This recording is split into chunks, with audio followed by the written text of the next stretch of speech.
In the first sitting of the fifth session of the 12th Republican Parliament, Finance Minister Colm Imbert commenced the second reading of the Miscellaneous Provisions Global Forum Bill 2024. The Global Forum refers to an international body which seeks to implement global transparency and exchange of information standards in respect of tax matters. This bill proposes at least 16 amendments to the legislation to bring them into compliance with the Global Forum framework, and Minister Imbert said there's a major reason for TNT to ensure compliance.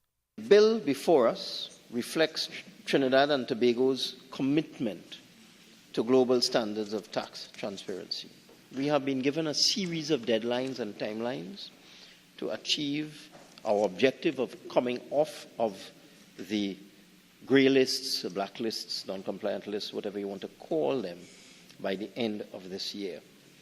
The EU list of non-cooperative jurisdictions for tax purposes is part of the EU's work to fight tax evasion and avoidance and is composed of countries which have failed to fulfill their commitments to comply. Trinidad and Tobago is among 12 countries still on that EU tax blacklist, but Mr. Imbert said steps have been made to remedy that situation. The Global Forum Secretariat visited Trinidad and Tobago from March the 4th to March the 8th, 2024, this year, to conduct a mock on-site second-round peer review on transparency and exchange of tax information.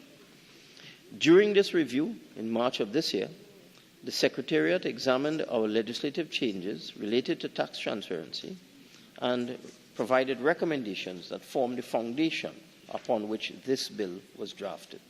Opposition leader Kamala Persad-Bissessar, though, criticized what she called an omnibus bill to change over a dozen pieces of legislation. Because this one bill attempts to amend 16 statutes on our books, 16 laws on our books, in one rush to go. But the minister stressed that this piece of legislation is essential for the country.